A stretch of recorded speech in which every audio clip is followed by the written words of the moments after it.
Welcome everybody to the Real Dealz podcast, one of the top-ranked real estate investing podcasts for the last 7 years. This is the place to be for investing strategies you can actually use, expert interviews, and of course, some good old-fashioned entertainment. Now, here's your host for the show, Elliot, the REI guy, Smith.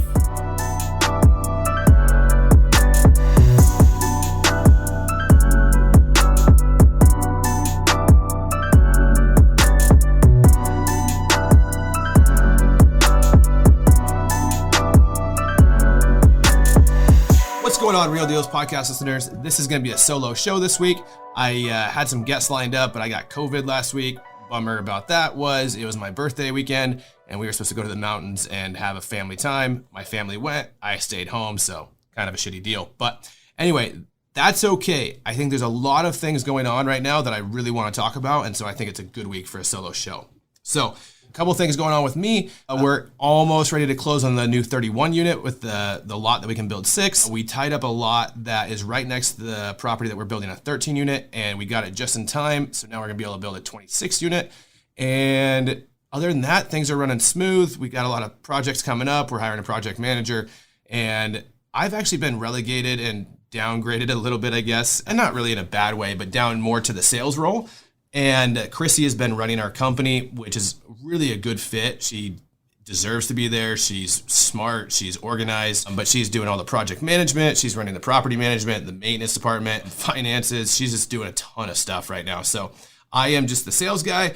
And so I get to do the sales, and I get to do the call center stuff as well and do the podcast. So I'm actually not that busy right now, which is kind of nice, but she is very busy. So hopefully once we hire the project manager, that we can have her slow down a little bit, and then we can spend some more time together.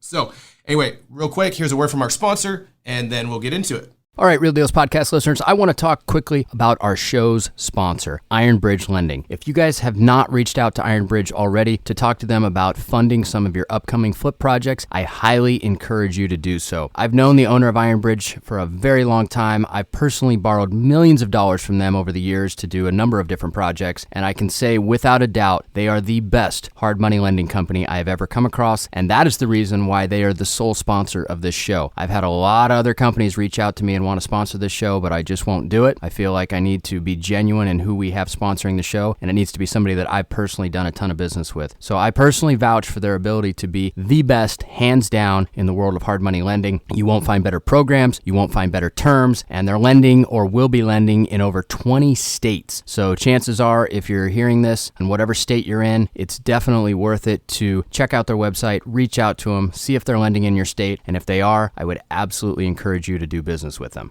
Another very cool thing to note is that they have a program for most rehabs where you can actually borrow up to 90% of the purchase price. Now, this is given the fact that you are actually buying a deal, which if you're listening to the show, that means you probably are. But if you have an actual deal on the table, they'll fund up to 90% of your purchase price, and they'll even give you rehab funds on top of that, which means that it only takes 10% down to get into a project, which is unbelievable in the hard money world. So do yourself a favor, reach out to Ironbridge Lending, have a conversation with them, see if they're a good fit for you and for your next project. I can guarantee you that you'll be happy that you did. So first off, big news this week, Russia. Russia invades Ukraine. This is Thursday that I'm recording this. I was up late last night watching Kevin. He was doing a good job live streaming and talking about it. And the markets just tanked. The futures were down almost 3%, and everybody's freaking out. Oil is going up, and there's just a lot of uncertainty in the market right now. Crazy thing was the market rebounded. So the S&P was down 2.5%, 3% or whatever to start the day. And then it rebounded and was actually positive, I think 0.5% or 1% after, when the market closed. NASDAQ was down a ton pre-market, and then it closed up 3%. So really kind of weird. And there's a lot of huge swings right now. The VIX, which measures the volatility index, is really, really high right now. So if you're trading stocks or trading especially options right now, there's a lot of excitement. There's a lot of happy days and a lot of sad days. So ask me how I know. But it really is, they're talking a lot now as well about the Fed. They're saying last week that the market was pricing in the Fed raising rates by 50 basis points, 0.5% in March, and that they might even do it a little bit sooner in the middle of February. And now they're going back to saying, well, maybe it'll only be 25 basis points or 0.25%. So they don't know what to do right now. And so where matters is they have put themselves into a very, very bad situation. There looks to be a recession looming. A lot of economists are predicting that. Inflation is running rampant. And if they raise interest rates, they kill the markets. And why that matters, other than just keeping, Wall Street guys rich, is that dictates jobs, that companies, the markets crash, companies go bankrupt, people lose a lot of money. You're talking trillions of dollars are wiped off the market balance sheet, if the market corrects quite a bit. And so it's a big deal. They also can't seem to stop printing money. The one thought that I've been talking about for the last 6 months is on mortgages. So now when the Fed raises interest rates, that does not mean that they are raising mortgage rates. What that is saying is they're raising their rates that they lend money out at. And so if an investor can get a safe return at, say, 2%, then why would they pay, get a mortgage that has a little bit of volatility and a little bit of risk, and they only make 3%? And so that's what drives up the cost of mortgage rates. And so it's also supply and demand.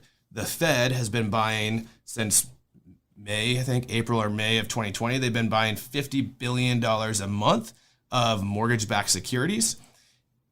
That is about 1/3 of all mortgage-backed securities that got bought in the last year, since they've been buying them. And so if they stop doing that, which they said they're supposed to be done at the end of this month, that takes a buyer that was buying 33% of the mortgage-backed securities out of the market. So what happens then if that big buyer goes away, supply and demand, the other 2/3 of buyers can say, hey, we don't have to compete now. So rates, we don't want to do it for this 2.5% or 3% mortgage. We want to do it for higher. So we'll just wait. And so then all of a sudden the mortgage rates start creeping up. Mortgage rates are creeping up very quickly. I think last time I looked, they were like 3.8%, roughly somewhere in there, depending on who you are. But I think that was the average. And so then now also, since rates are climbing, I read a stat that like 60% of all mortgages that are out there have rates below 4%. And now mortgage applications are down. So now all of a sudden there's not as much supply out there, people wanting mortgages. So then they just keep having to raise rates even more. So mortgage applications were down 13%. So that means that less people are doing refis, less people are buying homes. And that also correlates as well with the amount of inventory on the market that's out there to get mortgages, for houses. So the big fear here is, and I'll talk about how I'm going to look at it in my own business, is mortgage rates get 4.5%. We start having issues because we still have a supply and demand problem because there's still not enough houses, depending on who you talk to. Ivy Zellman is a really good person to listen to. I've listened to her on YouTube, and she said that we're actually not undersupplied based on how many housing starts are coming into the market. So take it what you want. National Association of Realtors says we're 6.5 million housing units short. She says we're not short. I don't know. I like Ivy Zellman, and so I tend to agree with her. But I think it's market dependent. So if you're looking at, migration states, they're going to be more short. If you're looking at blue states that have really hard time building houses, you're going to probably be more short. So like Tri-Cities is, really, really short. Even though we have like 800 housing starts, lots coming to the market, we probably need about 2,500 for the next few years to catch up. So there's still, yes, there's more supply coming on market. But now the issue is all this stuff that's coming on market, the land that they bought and the cost to develop skyrocketed over the last couple of years as they've been buying these. So what does that do? That makes the housing costs go up. So now all of a sudden in my market, an entry-level new construction house isn't going to be less than $400,000, which is fine when rates are 3%, 2.8%, 3.5%. Well, they start hitting 4.5%. Now we have issues. Now people can't afford that because their payment gets so much higher, right? And so that's going to then slow down the market, and then builders are going to have an issue, or they're going to cut their margins. And so maybe we still have a lack of supply. So where this is an issue in my business is we are buying multifamily properties that we are doing bridge debt on. Bridge loan debt is basically saying it's a rehab. You're buying the property. It's not permanent financing, even though it's 5 years, but you get rehab money in there. You get roughly 80% loan to value. So, but we're planning on refining those properties out to permanent Freddie Fannie financing, which is the best terms you can get. 10-year debt, a 30-year AM, interest only loan, for a couple years. But we have to refi. And so the question is, where are the rates going to be when we refi? When you're talking about a mortgage for $2, $3, $4 million, and you're trying to refi that out, 50 basis points or 0.5% makes a big difference to your cash flow. 100 basis points or 1% makes a really big difference. So now we are kind of under the gun and trying to figure out, like, we got to go faster, or we are actually now underwriting these properties with planning for, I don't think it will get there, but we're planning for 6% interest rates. So does the property work if we had to refi it out at a 6% interest rate? The other thought with that is, when you're refining these properties out, if you listen to anybody talk about BRRRR deals or anything like that, is the idea is you buy these properties, you put your cash in there, then you do the rehab, and when you refi, you pull all your cash out, so you're in this property, no money. Well, same idea on multifamily. The problem is when the interest rates move, and they don't have to move that much, that directly impacts how much money I can pull out of those deals. So the properties, when you're refining them in this, they base it off of, yes, loan to value, but it's more based on what they'll give you on a debt to service income ratio. So that's saying, what is your debt to service coverage ratio? So my debt to how much money I bring in on my net operating income. And so that's underwritten usually at 1.25, 1.3, or 1.35, depending on the size of the property and the market you're in. That matters quite a bit, because now all of a sudden rates jump 50 basis points. I could have to leave another $300,000, $400,000, $500,000 into these deals, which is not fun. So we are buying these deals knowing that we might have to leave all our cash into these deals and be okay with it. And that's kind of the tough part right now. So it's really just an unsure time. I don't think that it's a bad time to buy real estate. I think inflation is going to keep running. You have the Russia issues, which is going to drive oil and gas prices up. I don't think that's going to end anytime soon. There's a good chance that China possibly uses this as an opportunity to go into Taiwan and invade, take them back, because they're a part of China technically, but they had a civil war, and so they might want them back, and so they keep playing around with that. So that causes issues there, because Taiwan supplies 60% of the world's semiconductors, and we have a ton of plants in the works that are in Arizona and Texas, but they won't be online for 3 to 5 years, because building a microchip plant is a very tedious process. And so there's a lot of issues on the horizon, and you still have shipping issues that you can't get supplies. I saw a deal that garage doors are like 7 to 8 months out. A lot of these items you can't get. Builders are having to order stuff way ahead of time. And I don't know when it gets better. And if you were to look at the actual inflation rate based on how they gauged it back in the 80s, because they keep saying this is the highest inflation rate in 40 years, we'd actually be not 7%, we'd be like 15%. And so when you're buying these properties, another issue you have to look at is what are my costs going to be when I'm rehabbing these? But also, one, am I going to be able to get this stuff? Am I using a lot of standard things that I can get off a big box store? And am I planning for these things to cost 7, 10% more in the next 6 months or in the next 3 to 6 months? That is something that you need to do. When we typically underwrite even our flips, it's always like, I can put this together for $50,000. I always put a buffer in there for $10,000, and then I think I know I can sell it for this. Well, now all of a sudden, that same $50,000 rehab, I might put a buffer of $15,000 not because I think I'm going to be wrong on the rehab, but because I don't know what inflation is going to do.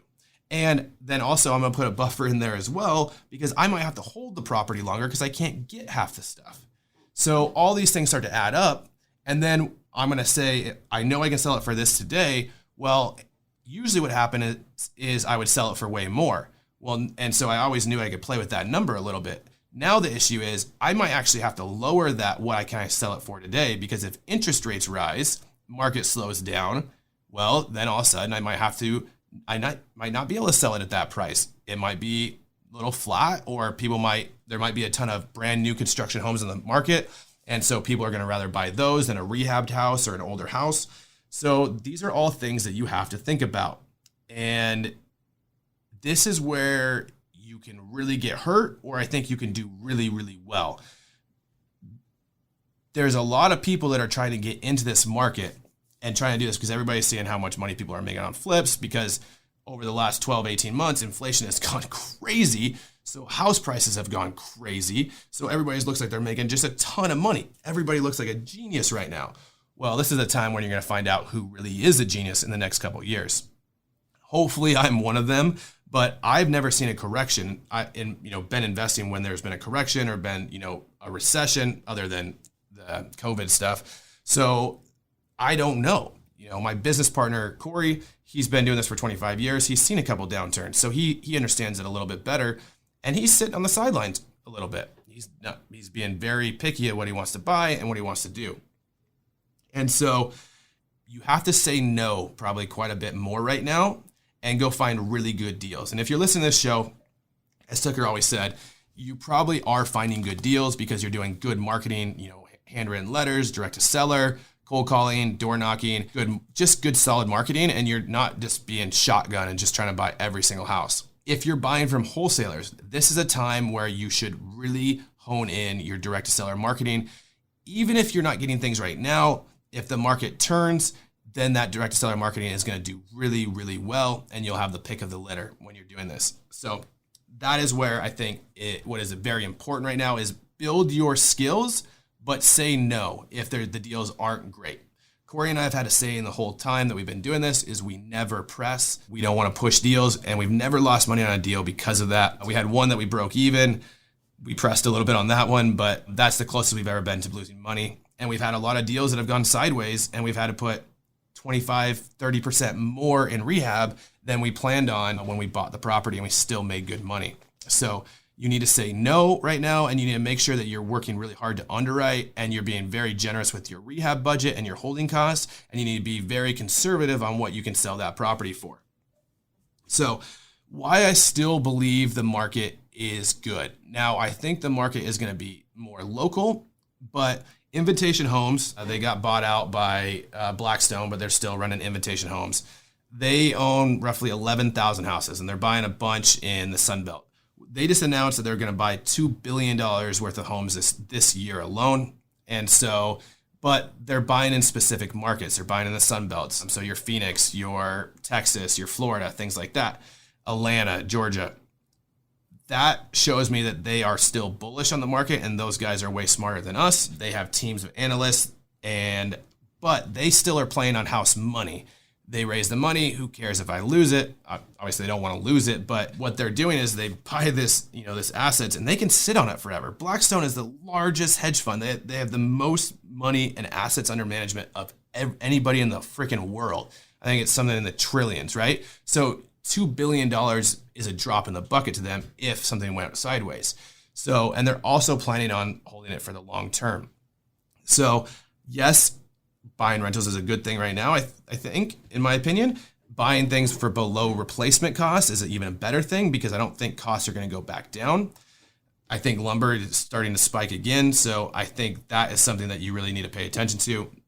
Am I buying this property? And we've asked ourselves this on every multifamily property.